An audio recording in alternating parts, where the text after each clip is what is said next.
Part 9 is fixed as a silent emotional landing. Not a plot resolution, but a human shift crystallized in one small, irreversible moment. Everything in parts 1 through 8 will be engineered toward that single pause. Jonathan's transformation will not be proven through apology speeches, generosity displays, or overt redemption, but through restraint.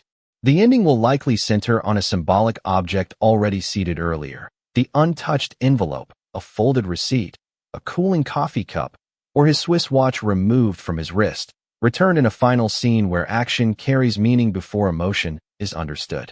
The climax will not be when he admires Evelyn, but when he can no longer perform power in front of her. The emotional satisfaction will come from seeing pride soften without announcing it. A possible closing image guiding the whole build. After a quiet final encounter, Jonathan places the same envelope back on the table, but empty except for the restaurant bill he assigned and one handwritten line unseen by us. Evelyn does not open it. She only notices his hand hesitate before leaving, as if wanting to say something, then lowering instead. His eyes do not rise again. She straightens the bill beside the cold coffee, touches the old watch on her wrist, and says nothing. The room breathes. This is the silence the first 8 parts must earn. No exposition after this. No explanation of what he learned. Only a visual residue that lets viewers feel the shift on their own. Final moral will be featherlight, almost disappearing into image, in the spirit of, some pride does not break. It learns to look down. Take this, and pretend you like me. The words landed on the white linen tablecloth as softly as falling dust, yet somehow every sound in the restaurant seemed to thin around them. $50,000 sat inside a cream envelope beside a crystal water glass, untouched. Jonathan Hale leaned back in his leather chair, one hand resting near his Swiss watch, his expression almost amused, as though he had merely ordered dessert.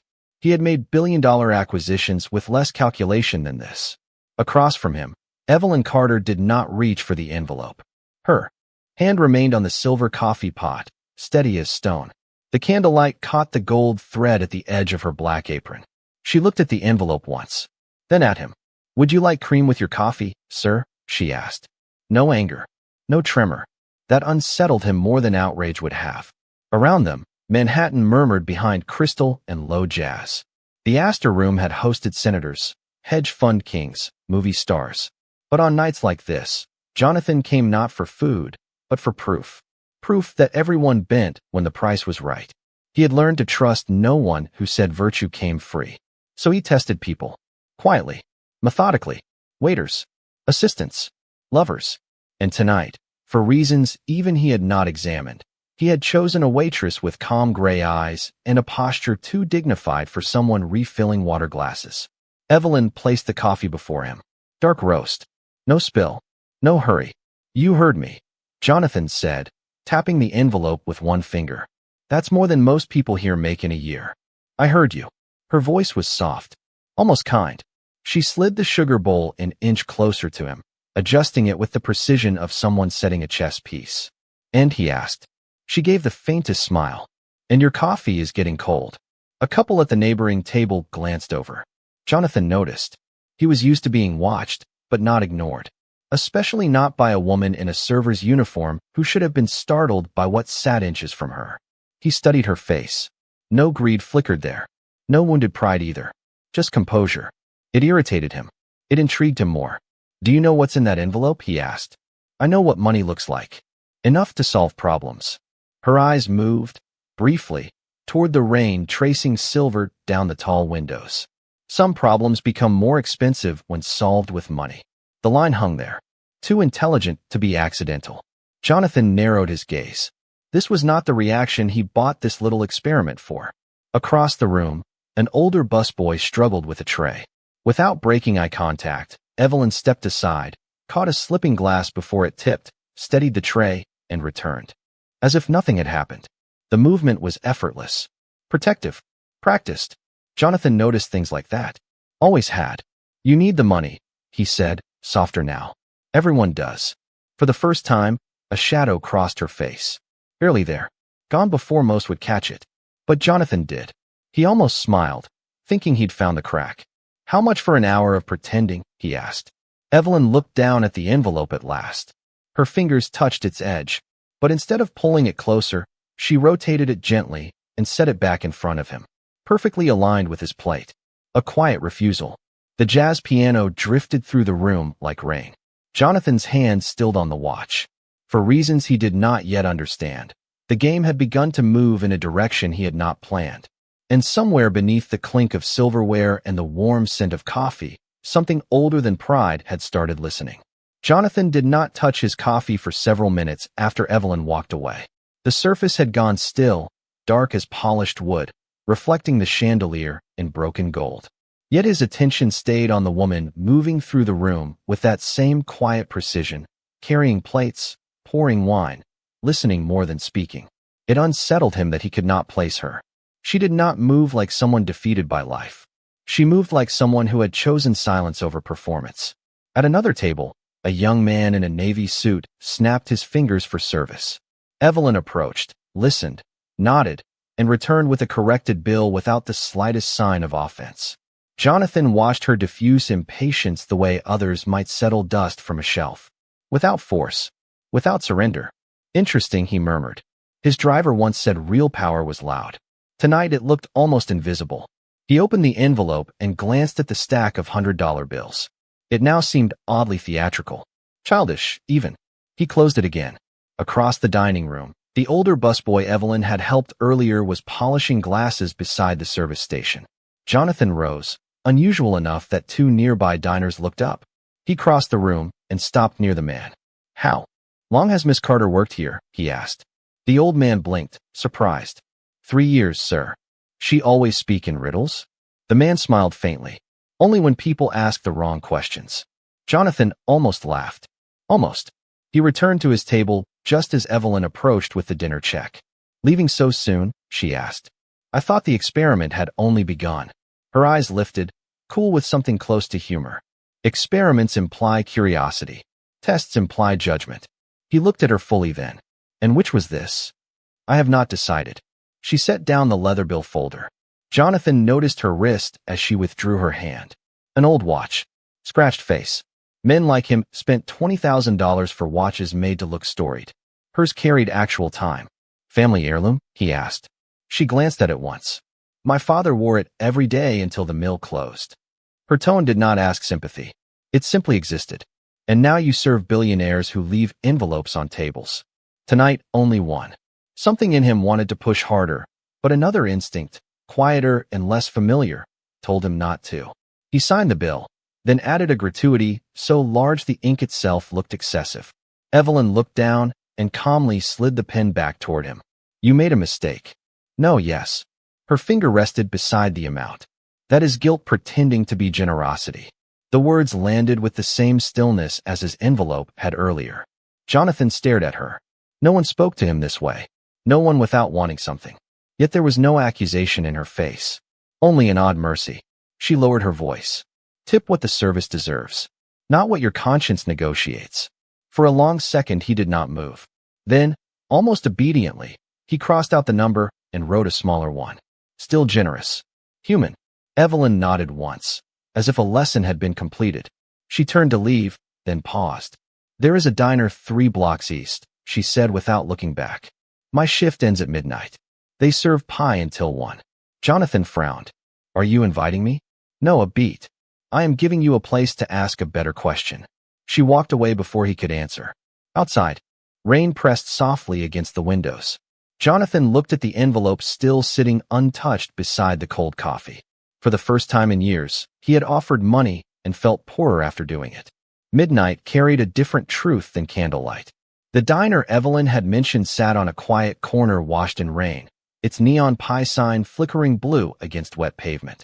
Jonathan arrived 12 minutes late and hated that he had checked his watch twice on the walkover. Men did not wait for him. He was the one others waited for. Yet when he pushed through the glass door, Evelyn was already there in a gray wool coat, seated in a booth near the window, turning a coffee mug slowly in both hands, as if warming something older than her fingers. She did not stand when he approached. You came, she said. You offered a better question. Jonathan slid into the booth across from her. No linen now. No crystal. Just chipped ceramic cups and a waitress named Ruth, who called everyone honey. Somehow the room felt harder to perform in. Evelyn looked different without the black uniform. Softer, maybe, but not less guarded. The old watch still rested on her wrist. "So ask," she said. Jonathan leaned back. "Why turn down $50,000 when you need money?" "You assume I need it. Everyone needs money. Need and obedience are different things." Ruth brought pie. Apple. 2 forks. Jonathan had not ordered. Evelyn noticed his confusion. "She always brings 2. He almost smiled. "You do this often? Invite billionaires for moral correction over pie." "Only the unusually stubborn ones." Rain tapped the window beside them. For a moment neither spoke. Then Jonathan said, "What happened to the mill?" Evelyn traced the rim of her mug. "My father worked there 27 years. When it closed, he kept wearing his watch as if a schedule still existed." Her voice stayed even, but something fragile moved beneath it. "He used to say a person should never let hunger negotiate character." Jonathan lowered his eyes to the coffee. That line entered him more quietly than accusation ever could. "And did he live by that?" he asked. "Until the day he died." Silence settled. Not awkward, tense.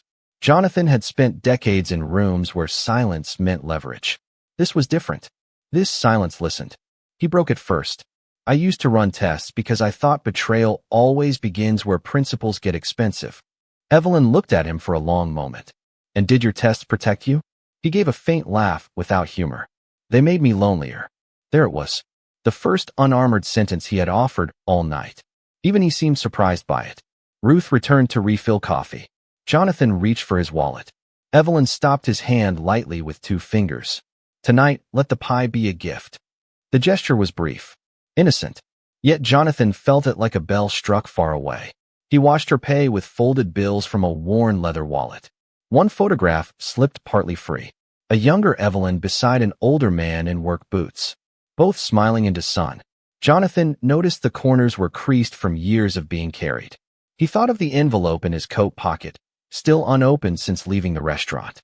Suddenly it felt vulgar. "What would you have done," he asked slowly, "if I had doubled the amount?" Evelyn considered. "Asked whether you were buying affection or renting illusion." He let out a breath. "You always answer questions with knives wrapped in velvet?" "Only when truth bruises easily." A truck hissed past outside. Neon trembled across the glass. Jonathan removed the envelope from his coat and set it on the table between them. Not as challenge now, almost as surrender. Evelyn did not touch it. She only pushed the sugar bowl beside it, aligning both as she had done hours earlier. The same quiet gesture. But tonight he understood. Some things were being placed in order. Jonathan left the diner at 1:14 in the morning carrying an envelope that now felt heavier empty than full.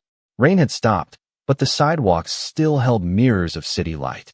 He stood for a long moment beside his waiting town car and watched through the diner window as Evelyn helped Ruth stack chairs, sleeves rolled, laughing at something the old woman said. It was a small laugh. Unrehearsed. He had spent years around curated charm and expensive wit. This sounded rarer. Human. His driver opened the rear door. Jonathan did not move. "Home, sir?" the driver asked. Jonathan looked at the diner again. Office. Sleep would not come anyway. The next morning, the 42nd floor of Hale Capitol hummed with polished urgency. Assistants moved in soft shoes. Screens glowed with numbers. Yet Jonathan sat through a merger briefing, hearing only one sentence from the night before. "Let the pie be a gift." It irritated him that something so simple had stayed. During a pause in the meeting, his chief financial officer slid over a proposal for a restaurant acquisition group.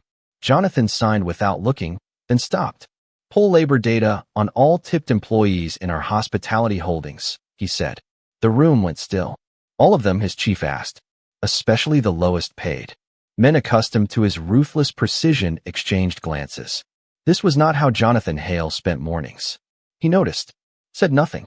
By evening he was back at the Astor Room, though he had not reserved his usual table.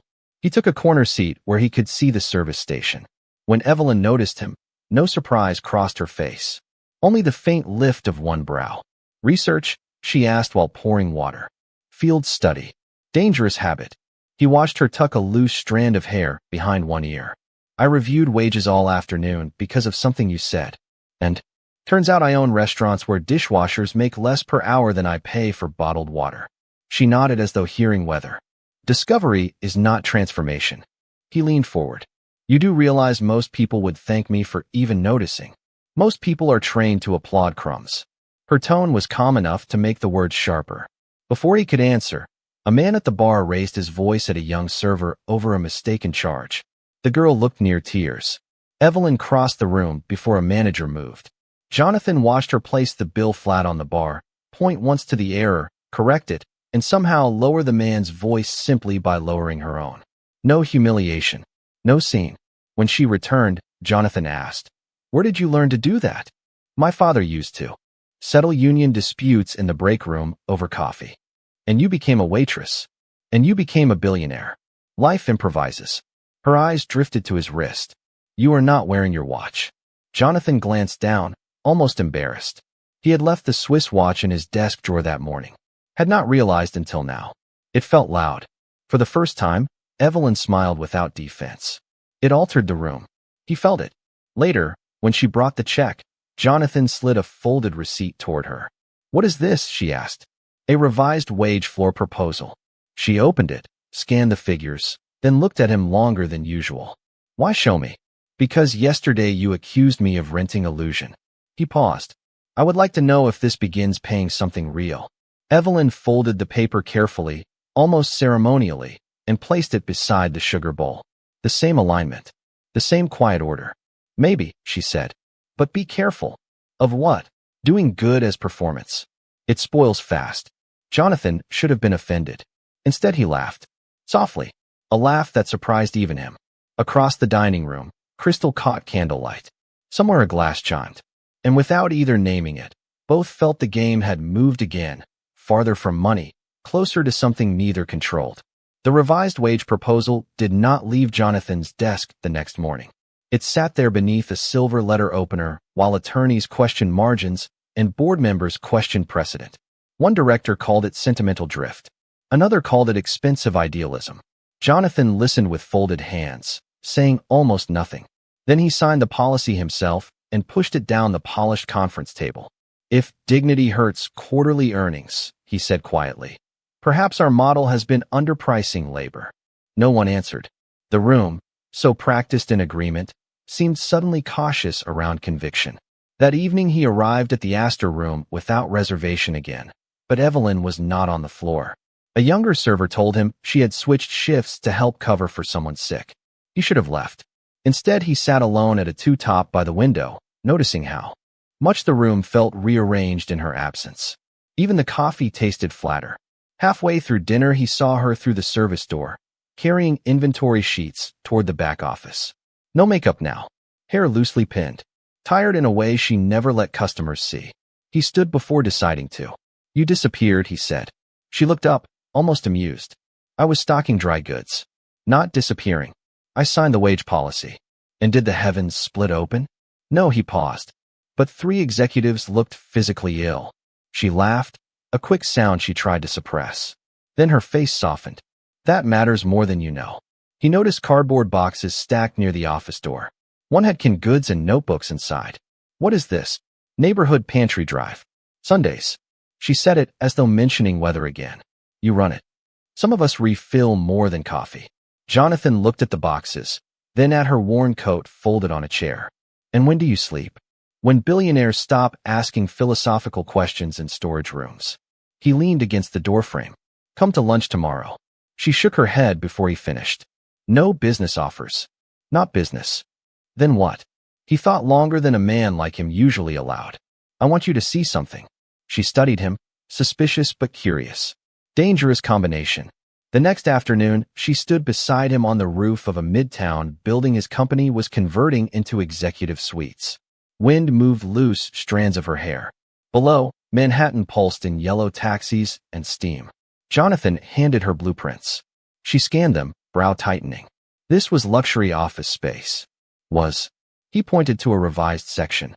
Now community legal clinic and workforce training center. Ground floor. She looked at him sharply. "Because of me?"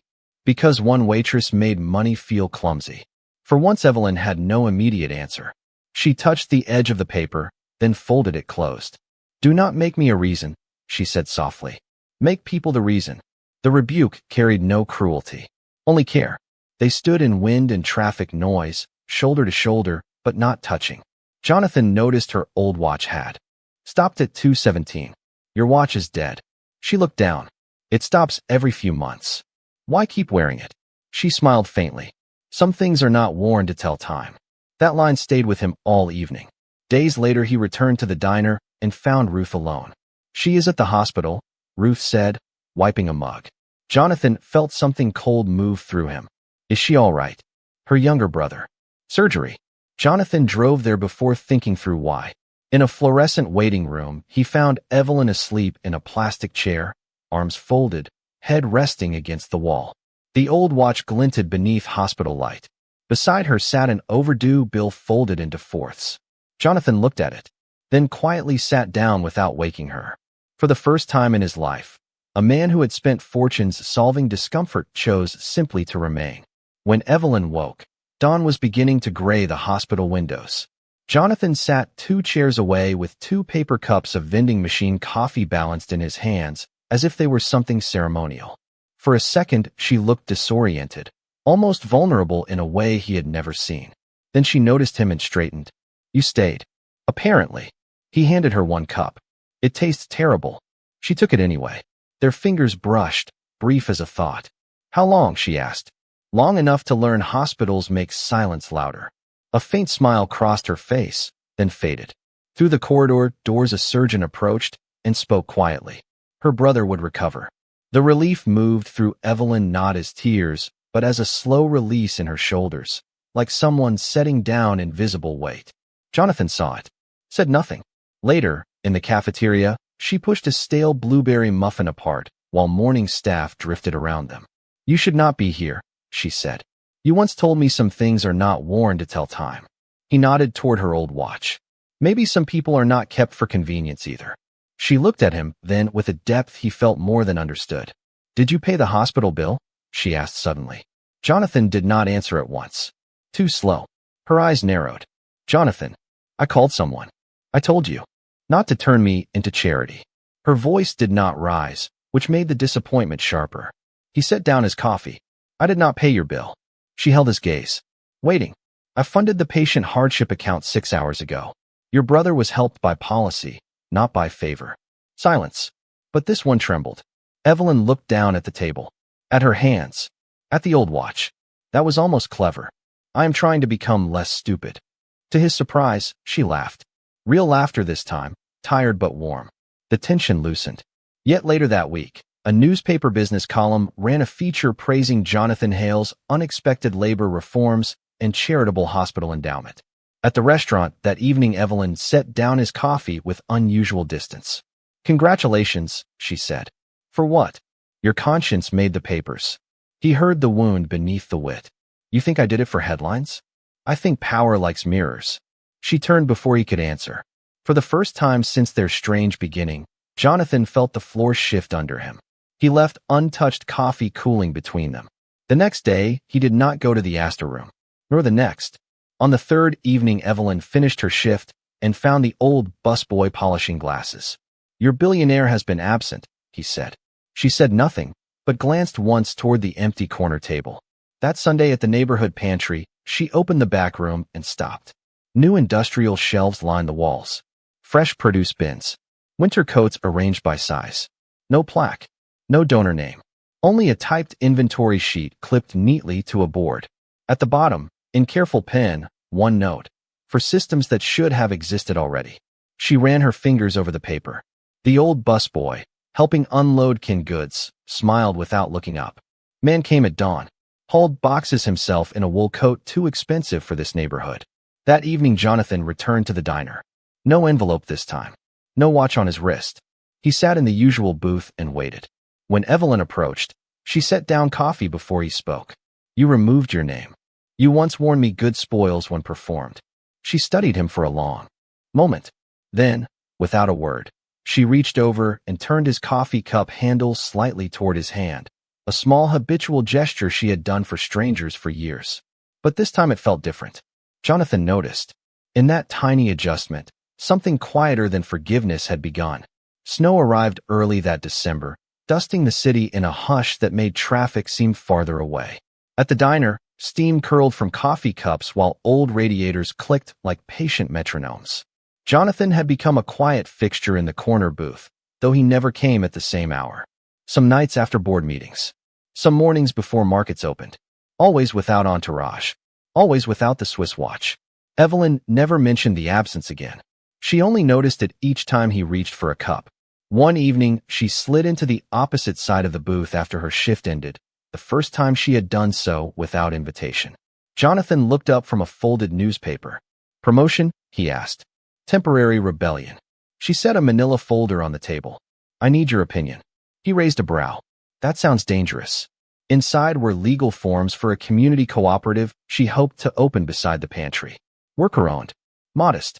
Practical. Jonathan read in silence, tracing margins with his thumb. You wrote this. Mostly. It is underfunded. I am aware.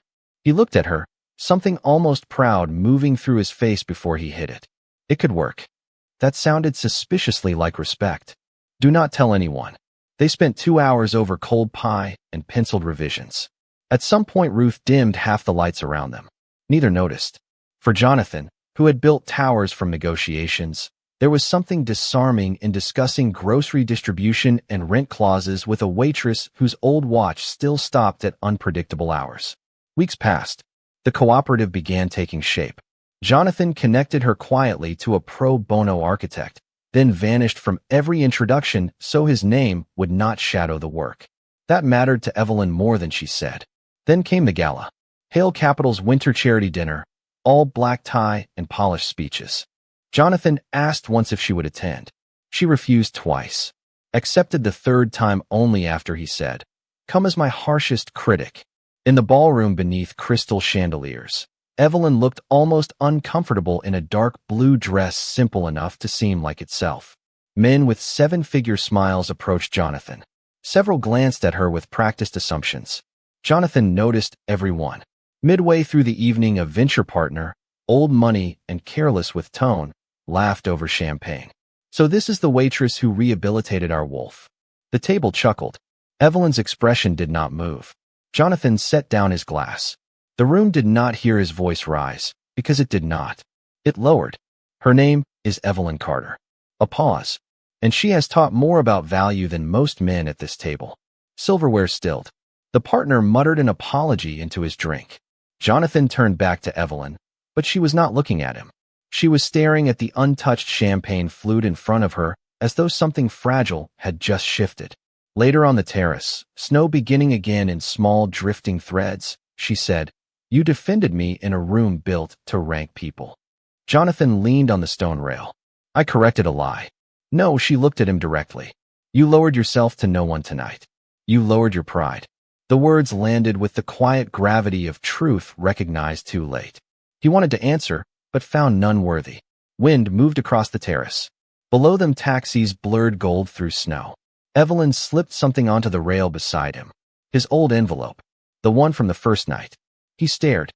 I kept it, she said. Why? She opened it. Inside, the money was gone.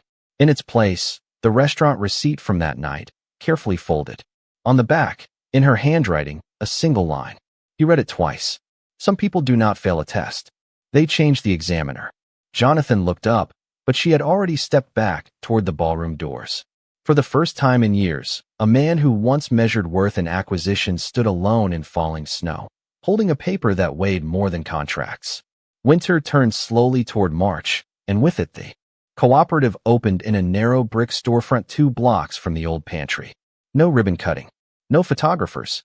Just shelves of dry goods, a legal aid desk in the back, and a hand-painted sign above the register Evelyn insisted on lettering herself. Jonathan arrived before dawn the first morning carrying folded cardboard boxes in a wool coat dusted with sleet. No one there recognized the billionaire from magazine covers. To them, he was the tall man moving canned beans with careful hands. He seemed almost relieved by that. Evelyn watched from the doorway as he stacked produce crates by weight, adjusting each one until labels faced forward. You organize vegetables like a merger, she said. Everything reveals character under pressure. Even potatoes? especially potatoes. Her laugh echoed against the unfinished walls. By noon, neighborhood families filled the room. An old mechanic asked Jonathan where the soup packets went. A little girl handed him crayons for the children's corner. He accepted both tasks with the same seriousness he once reserved for acquisitions. Evelyn noticed, said nothing. Some changes deepened only when left unnamed. Weeks later, a national business journal named Jonathan Hale among the year's most influential reformers. He did not mention it, but one article reached the cooperative counter folded beneath donated newspapers. Evelyn read it while closing one night. There was one line she could not ignore. Asked what changed his philosophy, Hale reportedly said, "Someone taught me value can arrive wearing an apron." She folded the paper very slowly. Outside, rain tapped the windows like distant fingers. That same evening, Jonathan came late, carrying something wrapped in brown paper. "For you," he said. She opened it to find an old watchmaker's box. Inside, her father's watch, restored. The cracked crystal replaced, the movement alive again, ticking softly in her palm. Evelyn did not speak for several seconds. Her thumb rested over the glass as though touching memory. "How did you?" "I borrowed it once from your coat pocket." "That was theft." "Temporary stewardship." But his voice had gone quieter. She looked up. "Why fix this?" He hesitated. "Because some things are not worn to tell time." The words returned to her from months ago, changed now by his mouth. She closed the box carefully. "Come with me." She led him after closing to the small rooftop above the cooperative. City lights shimmered through mist. Somewhere below, a saxophone drifted from an open bar door. Evelyn leaned against the parapet. "Do you remember the first night?" "The envelope." "I remember feeling clever." "You were lonely." He did not deny it. She placed the restored watch on her wrist. It ticked. "Steady now." "Jonathan." He turned. "Why did you really test people with money?" A long silence. The old version of him might have evaded. This one looked down at his empty hands. Because if everyone had a price, betrayal felt inevitable. It hurt less to assume the worst first. She absorbed that without pity, then said softly, "And now?" He looked toward the street where yellow cabs moved like beads through rain. "Now I am learning trust may begin where control ends." Neither moved for a while. Then his phone buzzed.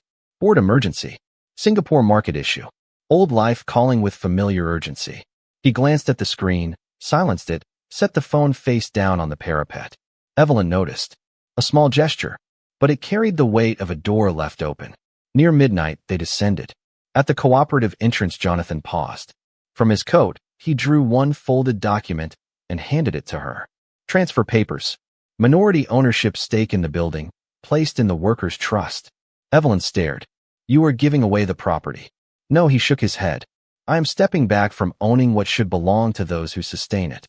She looked at him as if measuring whether this was still the same man who once placed cash in an envelope like a dare. Then, instead of thanking him, she reached out and straightened his collar where rain had bent it slightly, the way she once turned his coffee cup handle toward his hand. A nearly invisible gesture, domestic in its quietness, transforming because it was unannounced. Jonathan did not move. Neither did she. Down on the street, a traffic light changed from red to green, reflecting in puddles. Somewhere in that ordinary shift, the story was moving toward a silence neither yet understood. Spring arrived almost unnoticed. The last traces of snow had long dissolved into rain, and the cooperative had settled into the rhythm of something built to last. On a gray Thursday near closing, Evelyn was balancing receipts at the front counter when she noticed a familiar cream envelope resting beside the register. No name, no note, just the same careful placement she had not seen in months. She looked up. Jonathan stood near the produce shelves and shirt sleeves, speaking quietly with an old mechanic about heating repairs, as ordinary in the room as flour sacks and folding chairs. She touched the envelope but did not open it. "You brought it back," she said later as they locked the front door. "I found something that belongs inside." He nodded toward it. They climbed to the rooftop without speaking. The city below was washed silver after rain. Somewhere a church bell struck 9. Evelyn opened the envelope at last. Inside was not money, only the restaurant receipt from their first night, now softened with age, and beneath it a folded check made out to the workers' trust for $1. She looked confused. Jonathan took the paper gently, turned it over, and showed her the transfer line already signed. Final share, he said. I kept 1% until I knew I could let go. And now, he looked at the skyline, then at his empty wrist. Now I would rather belong than own. Wind moved between them. Evelyn slipped the receipt back into the envelope, then tucked it into his coat pocket instead of her own. A small reversal. He seemed to understand. Neither noticed how long they stood there until lights clicked off in nearby buildings one by one. Then Jonathan reached into his jacket again and placed something on the parapet. His Swiss watch, the one absent for months. He set it beside her father's restored watch resting on her wrist. Metal beside worn leather. Old life beside older truth. I had them stop it, he said. Why? Because this is the hour everything changed.